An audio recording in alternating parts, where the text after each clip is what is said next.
What's up, everyone? Welcome to a special Labor Day episode of Unmasked, where things are discovered, uncovered, brought to the light, and made known. I'm your host, Lamar Barrett, coming live to you from PG County, Maryland.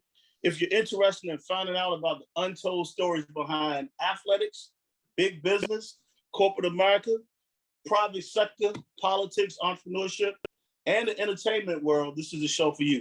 Being a part of most of these professions and having family and friends involved in them at one point in time or sometime during their lives, there's so many untold stories behind the scenes in these careers.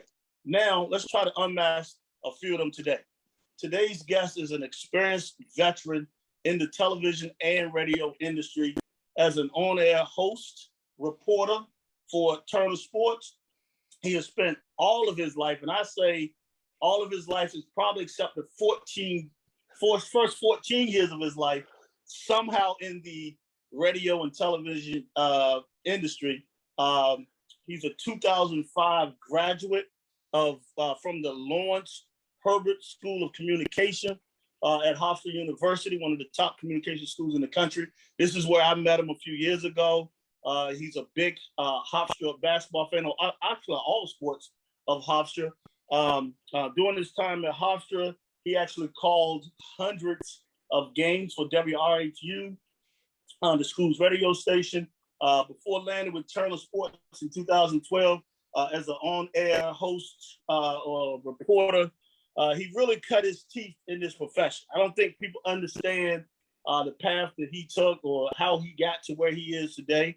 He was a play-by-play broadcaster, sideline reporter for college basketball for 4 years. He also did that later on for the Northeast Conference for 3 years on the women and men's side. Media relations manager, radio broadcaster for the Newark Bears. So he dabbled into baseball. He did that for a season with the Newark Bears. He did voiceover for the NBA, voiceover and show host for NBA TV for 3 years. He also did a stint with the Giants. He was a statistician for 4 years. He also did a talk show host for the Giants as well for a year. He worked as an anchor / reporter, at News 12 for 3 years, anchor on MSG Varsity for 2.5 years. I think you were a big start, or you kind of ignited the jump start to that, the MSG Varsity. Anchor for the Bleacher Report, update on CNN for CNN TV. He also did a few years. I want to say was close to 5 years, Sirius XM Radio for NBA Radio. And this is a man that wears plenty of hats, sports broadcaster, ability to serve as a host, anchor, sideline reporter, and play-by-play broadcaster. Welcome to the show. He's a Mahwah, New Jersey native, Jared Greenberg, man. Welcome to the show, Jared. I'm happy to have you on. I just got chills. I feel like I just relived my past, and you need to be my agent. I mean, this is phenomenal. I mean, tell people more about me. I mean, I feel like you know more about me than my family does right now. This is awesome. We know you headed towards the Hall of Fame, so we keep building that resume up, man. Well, look, Jared, maybe Hall of Shame. I say this out. It was great seeing you again out in Vegas. I know you covered the summer league for a few days, so that was great. Always get a chance. People that really have no idea. Like, I might text them during the year and just say, "Hey, man, that was a great broadcast." Like, I send a message to him and just to say he did a great job. That's the relationship that goes back to when I was an assistant at Hofstra, and he was a fan of Hofstra. He's a big supporter. People have no idea. I talk about it with David Aldridge all the time. He's a big fan of American University. So you guys really rep your university, and a lot of people don't realize that. But look, man, Jared, we're gonna get right into it. We're gonna get unmasked so these people can know even more about you. One of the first questions I like to ask, because and I'm just reading, like, you started at 14 years old, but can you tell me a bit about your career path and what led you to the road, or did your career choose you, or did you choose your career? I could understand why people would say their career chose them, but I think in sports, whether you're an athlete, which obviously takes a certain skill set or a member of the media or a coach or whatever your role is, an athletic trainer, whatever it is. I think you have to choose it in the way of you have to go after it. There's only probably a certain select minority few people, and we're probably talking like the great freak athletes who can just step out onto the basketball court and just be great, and people will give them opportunities because they've been great dribbling a ball. I think for the rest of us, you got to work your ass off, and you got to create your own path. One of my kind of mottos in life is, I don't believe in luck. I believe in, the whole cliche that luck is when preparation meets opportunity, and I can connect every opportunity I've ever had in my life to the preparation I've had leading up to that opportunity, which is connected, which has allowed that time in space for me to succeed.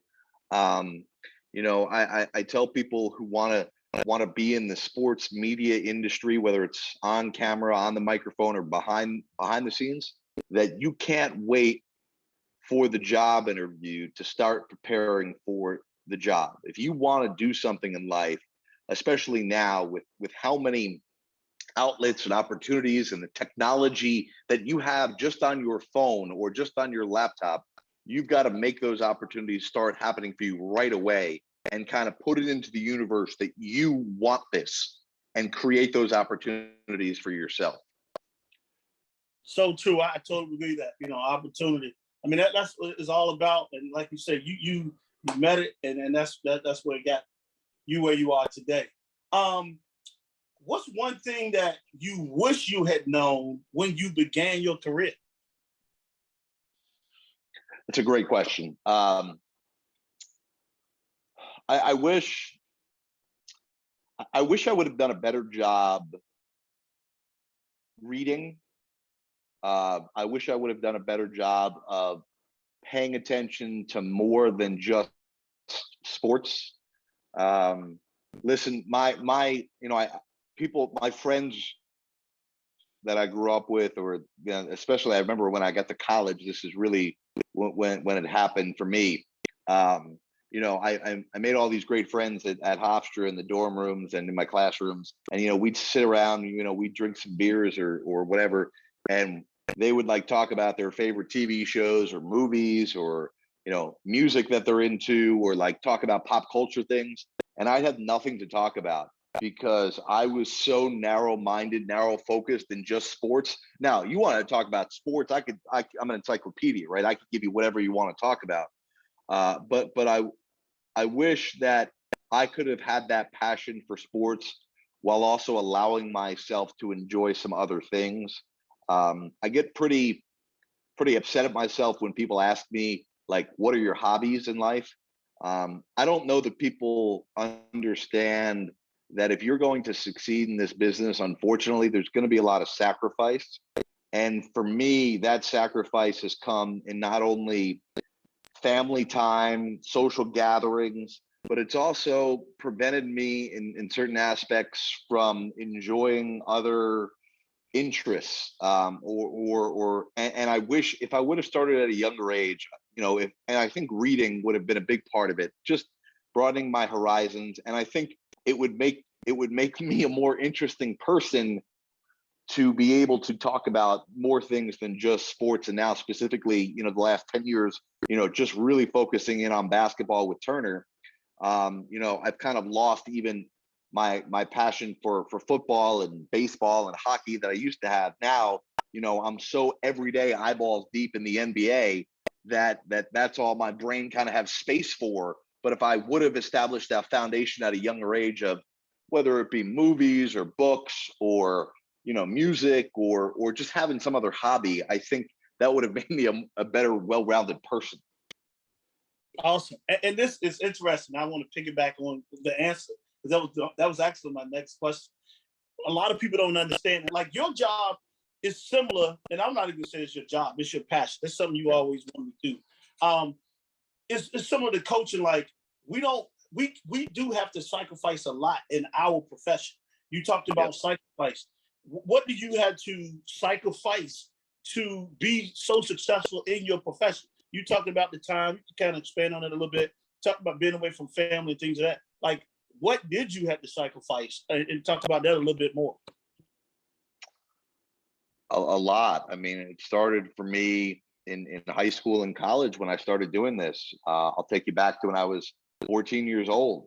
I was a terrible athlete, but I still enjoyed the one sport I could play at a decent level was baseball. And I gave up playing high school baseball because I had this opportunity to work at a local radio station in the town that I worked in. And I realized I just had this kind of, I don't know if it was like a premonition or just something spoke to me from a higher power that said, you know, you need to explore this, you need to go down this avenue. So I decided to go full throttle at the age of 14, working at this college radio station in my town. And to do that, I needed to give up high school baseball, which, you know, I knew I wasn't going to play college baseball, but still playing the high school sports is still a cool thing to do, right? And for me to make that sacrifice was number one. And then from that time on, I started missing things in my family. I started missing family gatherings. I started missing holidays.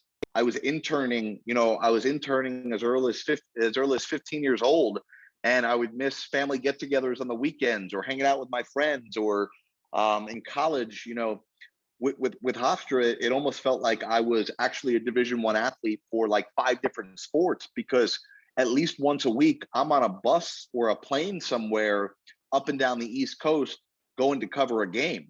And listen, never, not once did I not like it, and nor do I regret it. But it cost me some friends.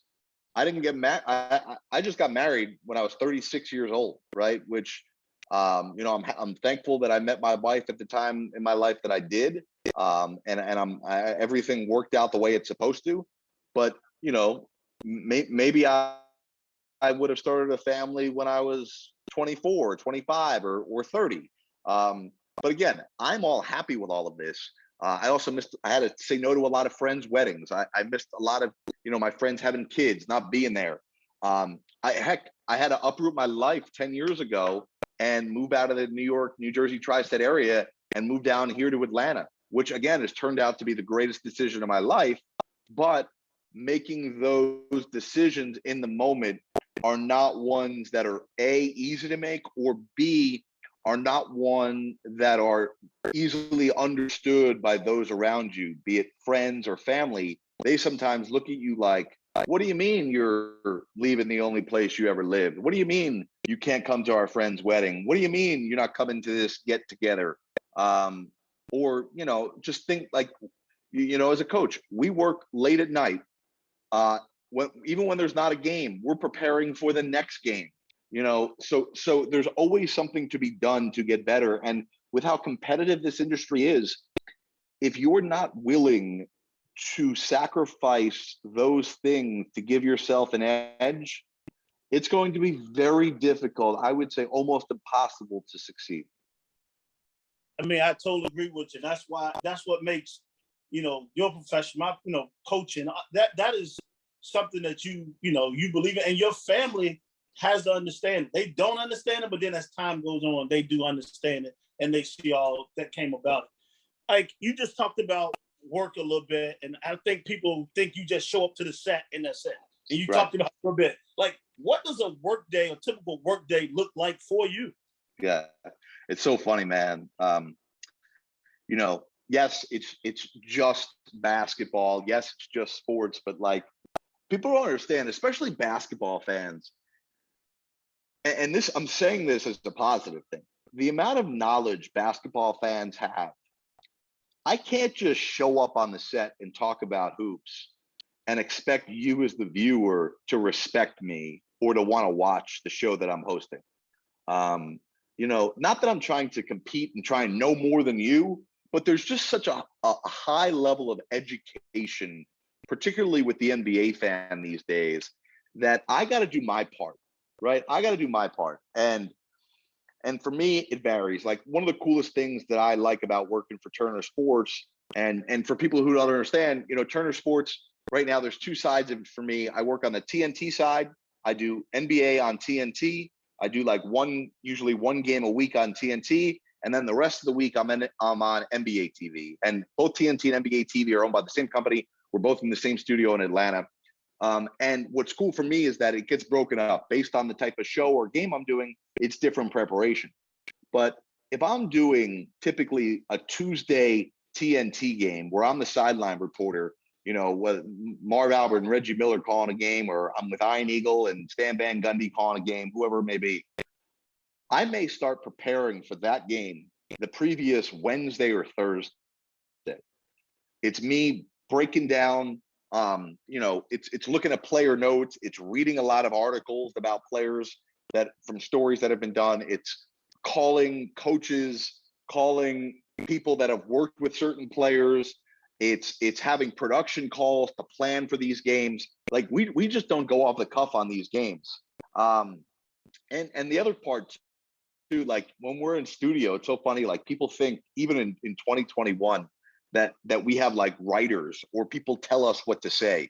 Yes, we wear earpieces in our ear, but nobody's ever telling me what to say. Like I am way too opinionated and way too much of a personality to have somebody pull my strings and tell me what to come out of my mouth.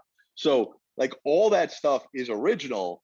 And I got to sit here at this desk in my home office here in Atlanta where I am. If I'm doing a studio show, my favorite show to do is our Crunch Time show, which is our version of Red Zone, right? And it's where we take you out to the biggest moments of the night as they're happening. We're bouncing around from game to game to game. It's like our version of what the NFL has in Red Zone. And for me, I sit here all day long. If I'm not on the air till 9 o'clock at night with Crunch Time, I'm sitting here at 9 o'clock in the morning and I'm taking notes on each game. I got to look at injuries. Is there a chance a player doesn't play? What's wrong with him? What is the coach saying about him? What's the GM saying about him? What's the latest trend or streak of a player?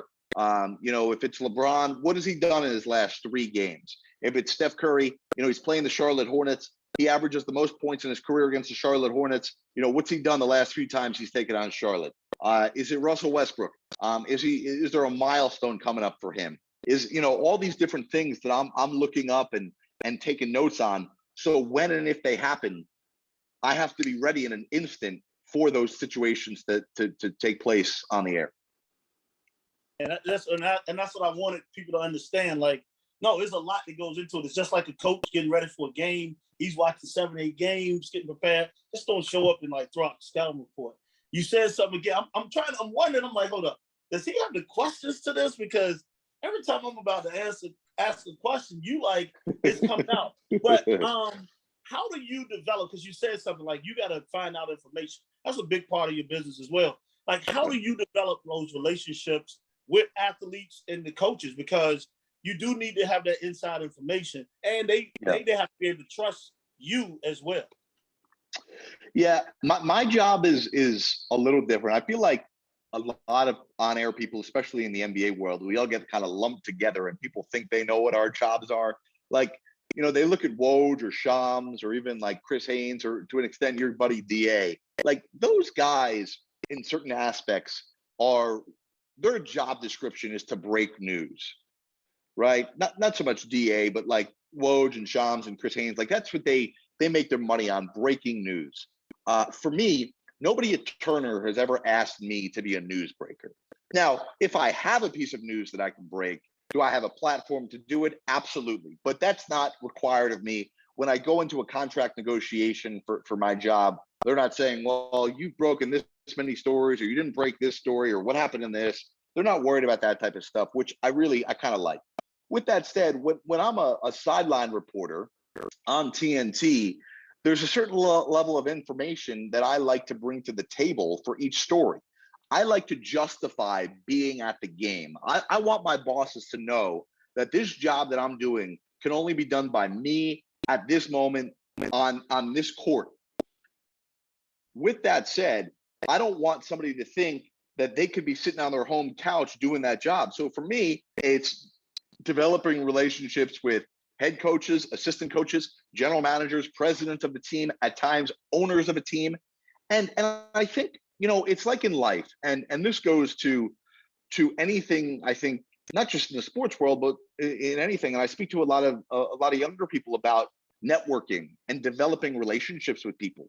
I think it's building a level of trust to know that every time I reach out to you, I'm not using you for a piece of information, right? It's so annoying to me, and even I get this from people who reach out to me looking for a job in sports. First of all, or working looking for a job at Turner. First of all, I have no power to get anybody hired or fired at Turner, right? Like, well, I'm this company is a multi-billion-dollar company. They're not coming to me to get anybody hired. No, number two, they're coming to me like only when they need something, not like just the check-in. You, and listen, I'm not saying we got to develop relationship to be best friends, but there should be a level of mutual respect that you and I have for each other.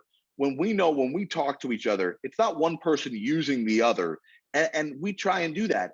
And what I think we've seen, especially over the last several years, is that coaches understand, and even front office people, that and athletes too, that there's stuff for them to gain too out of having a relationship with members of the media. Um, it's a two-way street. It's not just me calling a coach or calling a player saying, "Hey, give me dirt on this." First of all, I never do that because that's not my job. But it's also them coming to me. Listen, guys need jobs after work, so I can help them prepare for life after playing or after coaching. I can't tell you how many coaches I've worked with over the years to help them learn what the right steps are to take to get a job, whether it's practicing at home or connecting them with the right people, or saying, listen, it's this company that you're better suited for than this company, or different things like that. So I think it's building a relationship that's a two-way street, and it's such an important skill, regardless of what industry you're in. But really, if you're in this industry, whether it be coaching, playing, or covering the sport, you must learn how to do. So true. I totally agree with you. The next one, I like to ask, like, what is your biggest, I'm gonna say, disappointment? I don't like using the word failure. And what did you learn from it? Like, it might have been something that, like, you like, man, I really messed up on it, or like, I probably should have done this. What has been your biggest disappointment? And we'll use word failure, but what did you actually learn from Um, Listen, I think like most people have had some what people would deem like embarrassing moments on the air, whether it's, about 6 years ago, Greg Popovich punking me and it went viral, or, just a couple months ago in the playoffs, people thought Kevin Durant was being kind of ugly with me. Um, but I think, for me, what I've learned, and this is again what I love about working at Turner, is that we love at Turner to not to take our job seriously, but not take ourselves seriously. I come in trying to be the most prepared person, but that doesn't mean I'm not allowed to laugh at myself. And I think at Turner, especially, like if you don't have thick skin at Turner, you're not going to survive 10 years, because you're going to get made fun of a lot, whether it's, Charles Barkley making fun of my makeup that I'm wearing, or Shaq making fun of my hair, or Greg Popovich trying to mess with me, or, asking a question to a player or coach that probably could have been framed a little better. Um, you know, Again, I'm just talking about basketball and I'm just covering sports. I'm not solving world crises, but at the same time, like, people got to realize I got to be on all the time. I'm gonna mess up sometimes. I'm not gonna say the perfect thing every single time.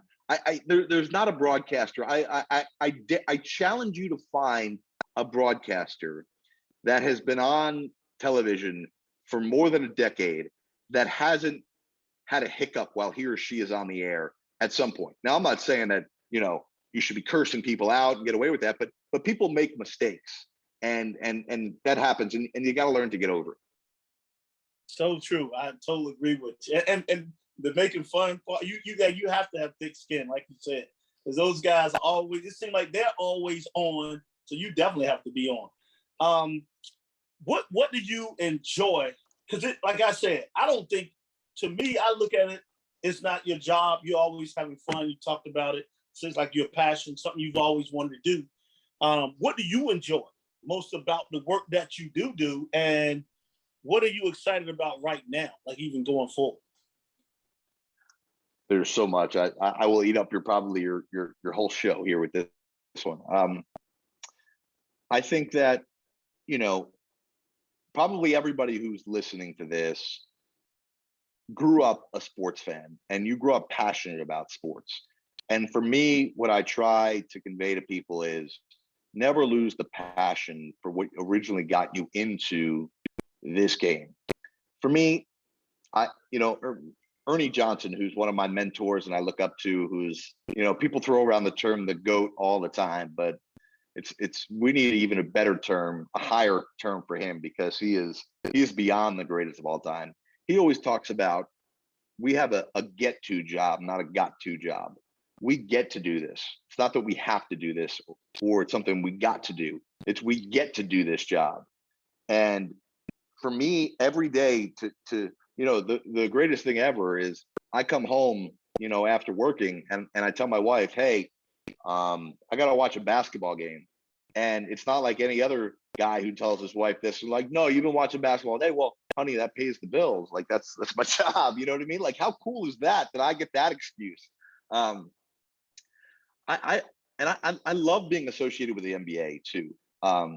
Sure, there have been some missteps along the way, but from social awareness to addressing real world problems, again, not perfect, but there's no league that understands its platform and its place in its society better than the NBA does. And I'm proud to be a part of that. I was in the NBA bubble for 3 consecutive months for about 90 days last year. In fact, a year ago, I was in there right now. And at times, it felt like basketball was the least important thing. And I remember at times, whether I was interviewing LeBron James or having Jamal Murray cry, basically on my shoulder, or Paul George open up about depression to me after a game, we were like not focusing on basketball, but yet basketball was allowing us to have this platform to address things that were very seriously important to a lot of people. And for me, just moving forward, there's that. And then there is the basketball, which for me is getting really, really exciting. Like, we're starting to see, yes, LeBron is still here and one of the greatest of all time, but like, there are so many great young talented players in this league that it's going to be really exciting for years to come. And with the technological advances that we have coming and some of the cool stuff that we have coming on the TV side and the digital side, like, it's going to be really fun to cover this league for a long time to come. That's awesome. I mean, I hope you can tell my passion for it. Like I definitely like tell. I could not do. Yeah, I couldn't do a job. I couldn't imagine doing a job that every day I didn't. I say this too. It's not. People always use the term, I wake up and I'm excited to go to work. Yeah, no, I wake up and I'm tired as hell, and I wish I didn't drink as much as I had last night.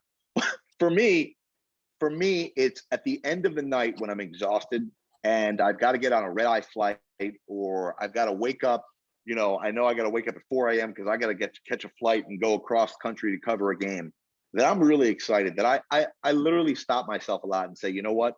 I love what I'm doing, and I can't believe that I'm getting paid to do this on a daily basis. Awesome. What are the best resources that that has helped you along the way? People. You have to learn to be vulnerable. You have to learn to open up. A lot of people say they want criticism and feedback until they get criticism and feedback and realize how much it sometimes hurts or sucks, or you got to lean on people. But again, you got to develop relationships with people so you're not a user of those people. And you've got to know the right and appropriate time to reach out to people, but don't be afraid to reach out to people. And I think too, in this day and age when there's so much on our phones and there's so many cool headlines just on social media, or you can get consumed by social media. I've not forgotten to still consume the products that I think our viewers and our fans are consuming. And what do I mean by that? If I'm going to produce and host a television show about the NBA, I want to watch other shows that are about the NBA. Because I want to know what people are taking in, what they're listening to, what they're watching, what they're digesting, what they like, what they don't like.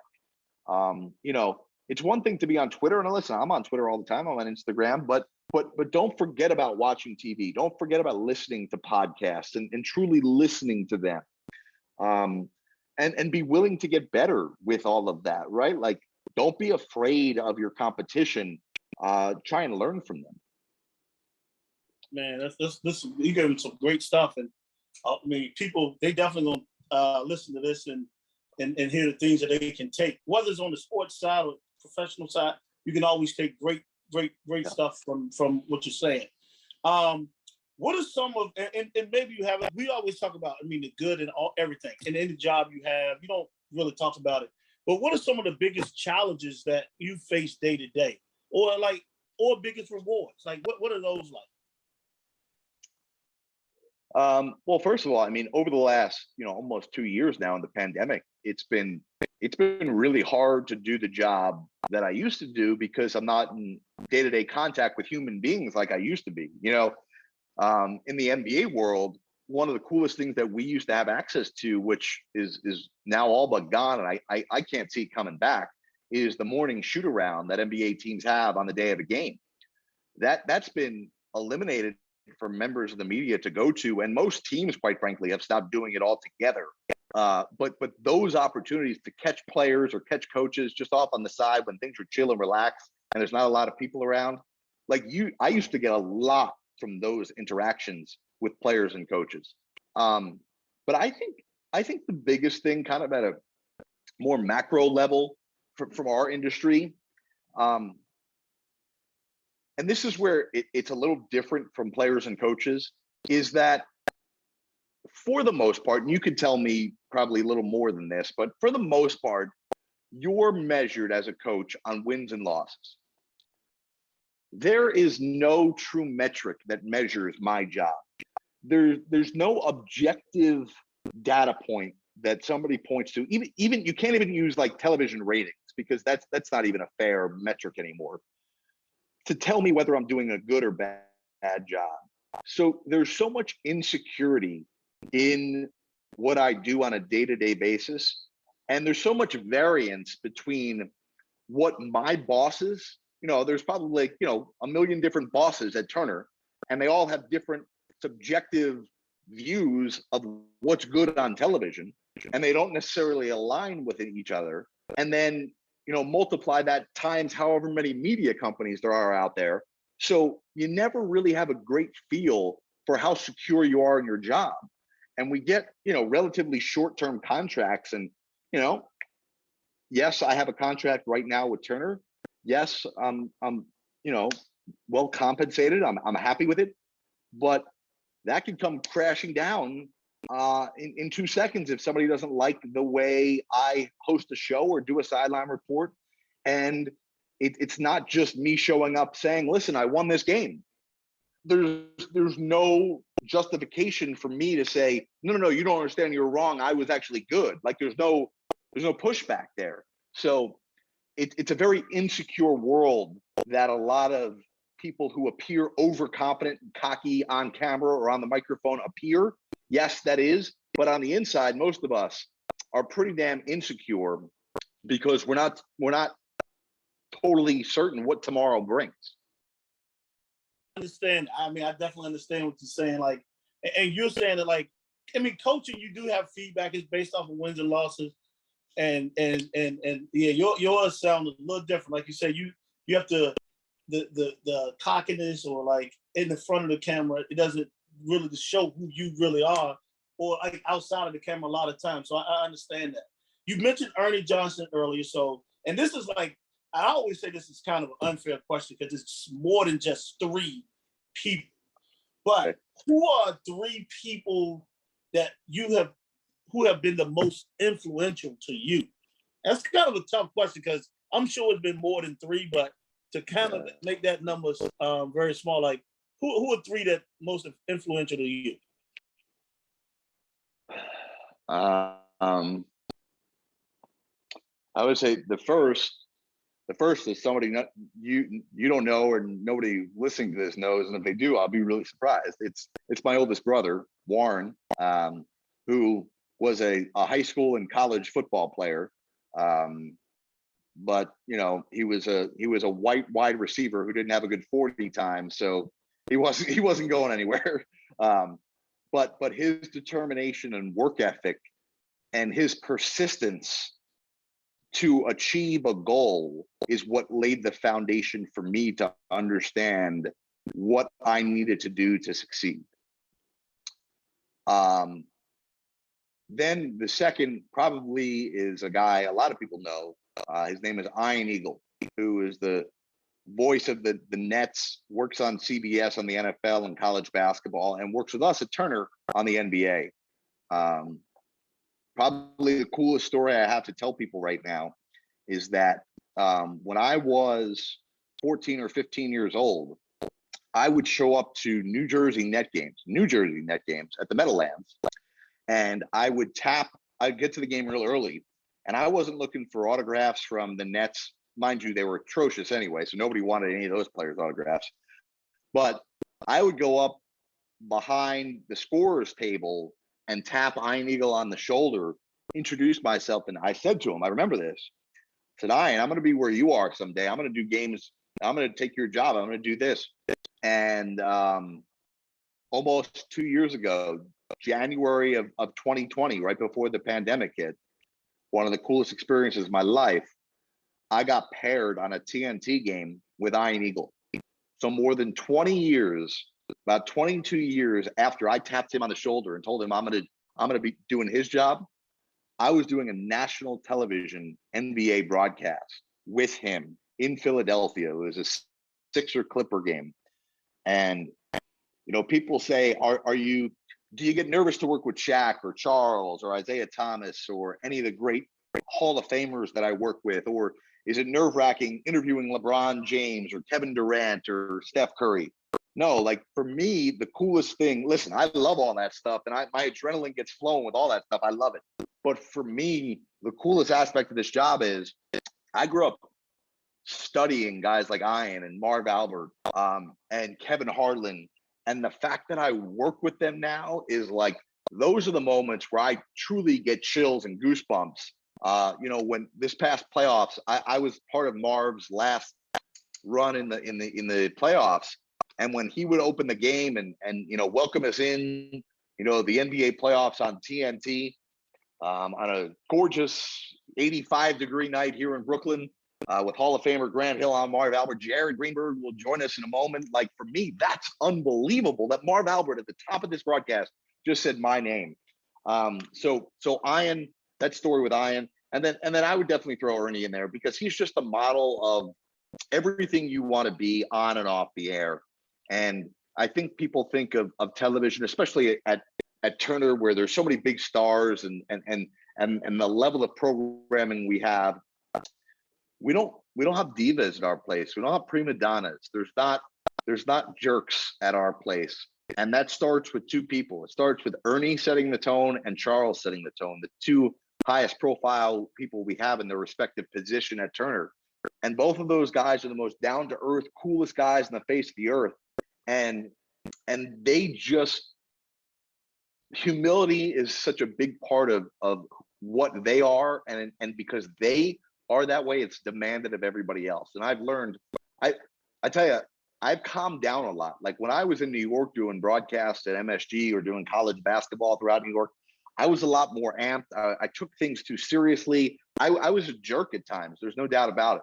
I have calmed down significantly, not just because I've grown up in age and matured, but because I have role models like Ernie and even Charles to a certain degree to look up to say, listen, this is how we do our job. We treat people the right way around us, and we make sure we're having fun while we're doing our job. Oh, that's awesome. And those, I mean, your brother, throw him in there, and then Iron Eagle, like those are three great names right there. And I like to ask this way: what piece of advice would you give to a high school or college graduate, high school or college graduates who want to get involved in television and radio? Like, I know you do stuff with Hofstra all the time. You talk, you talk. But what piece of advice would you give? I think it's identifying what you're passionate about, doing your homework on what that job actually entails, picking up the phone or reaching out, emailing, direct messaging people, developing relationships, and working at it, and understanding that it's going to take a lot of hard work. Like, I can't, my first job out of college, you mentioned the Newark Bears, excuse me. I was making $23,000 a year working for the Newark Bears. I could barely afford the gas in my car and lunch.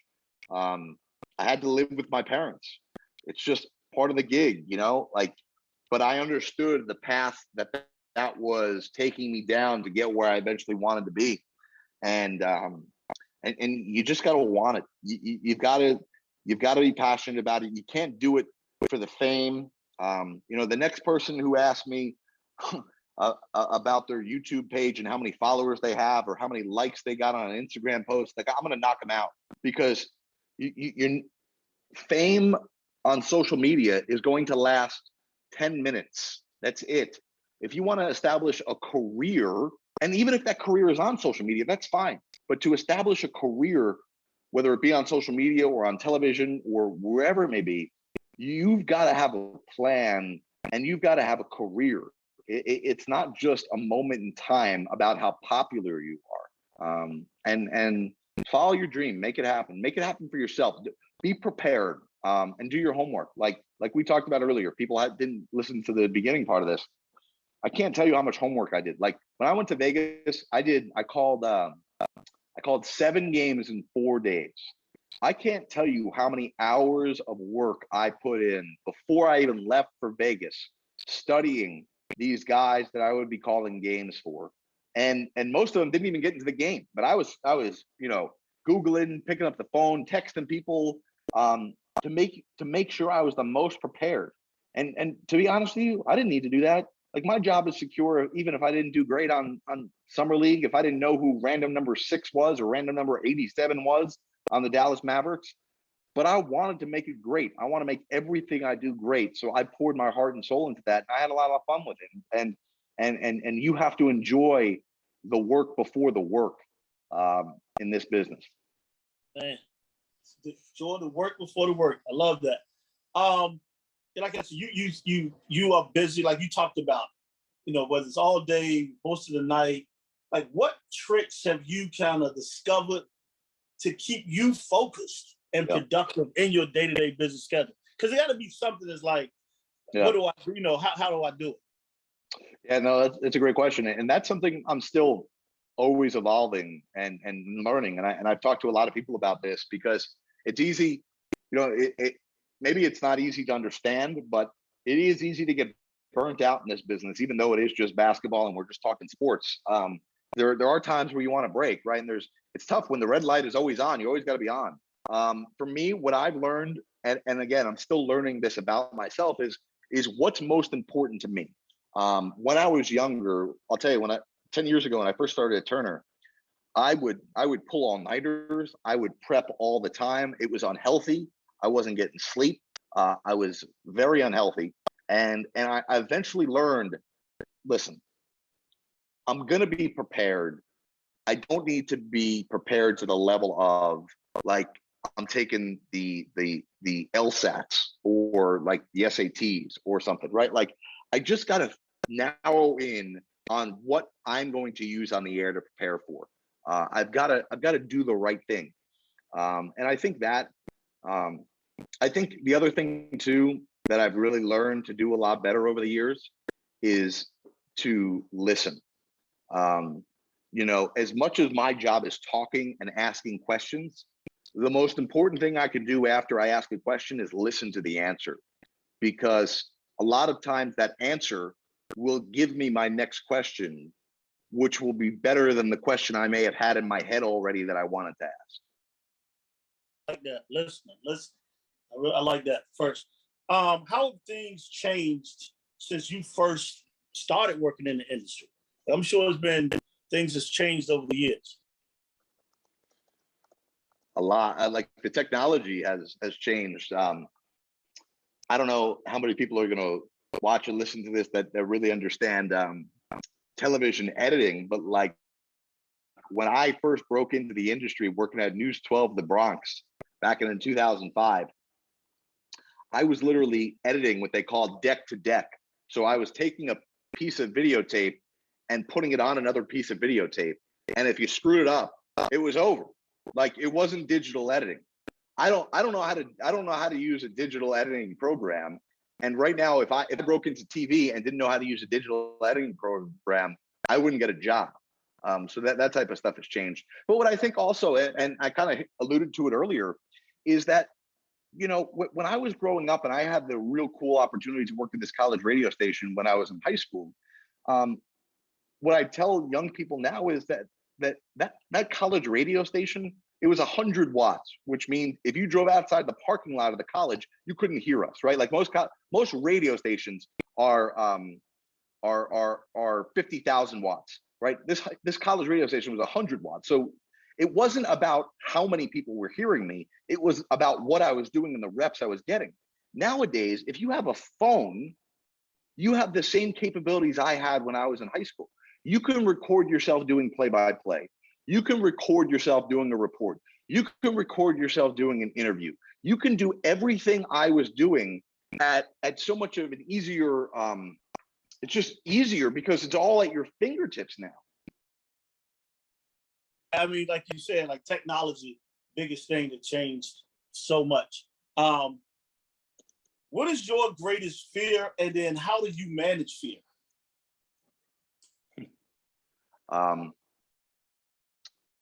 You know how people talk about having dreams of showing up naked to like a speech at college or like a work presentation and being naked. So for me, I wake up in cold sweats in the middle of the night. I'm not exaggerating about this, about not being prepared for an event or a show or a game. For me, my biggest fear is not being prepared to go on the air and just feeling naked, feeling like I don't have the proper information to deliver what I'm supposed to do. That would kind of like I can get you on that. I feel you on that. What is the one common myth about your profession or field, and I just throw it out there, that you want to debunk? I think we kind of hit on it earlier that people are feeding me information. I do my own research. I do my own writing. Anything that comes out of my mouth is from me. I think people get that. I do my own hair too. There is somebody who does my makeup. I like that. I ask this, and it's just because you kind of said something earlier, and I want to touch on it. And because what's something that people might misunderstand about you? Well, I don't know if they misunderstand it. I just hope that they understand that I love the game and I love the topics we're talking about as much as them. And I want when you watch our broadcast, whether it's a game, that on TNT or whether I'm doing a show on NBA TV, I want you to feel like you're part of the conversation. I want you to feel like I'm not talking to you, I'm talking with you. And I want you to feel like, I want you to believe genuinely that I'm not doing this for a paycheck. I mean, I am getting paid, but I'm doing this because I love I want you to hear the passion come through basically on every broadcast. Love it. Like I said, I hear the passion now, so I know everyone else should hear. Now, if you could turn back, and I like to end with this question all the time, like, and yours is even younger, but if you could turn back the time and talk to your 18-year-old self, or even your 14-year-old self, what would you tell him? What would you tell him? Stick with it. It's all going to be worth it. Dreams do come true. Don't ever give up. Understand that all the sacrifice that you're currently doing is the right thing. I dreamed big for a long time, but I never allowed myself, because of some insecurities, to think that I was ever good enough to do the job that I'm currently doing right now. And it really had to be, smacked into me a little bit that I need to go for it a little bit more. I was always a little bit conservative. Okay, maybe I could be a minor league baseball announcer, or maybe I could, I don't know, be a radio reporter covering an NBA team. But I never thought I'd be able to host a national TV show talking about the NBA. And for me to see it through, I don't listen. Would I have done some things a different way? Yeah, I think the biggest thing I would tell myself is be a nicer person. Have more fun. Like I said, it took me really getting to move. It took me until I moved to Atlanta, working for Turner and being around people like Ernie, to understand how much you need to take a deep breath and do your work, but don't let it consume you to the point where you're becoming a bad person or people don't like you.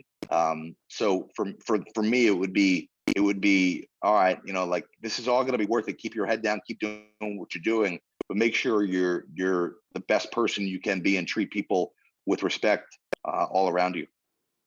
And that's awesome, man. I mean, I love it. Love that answer.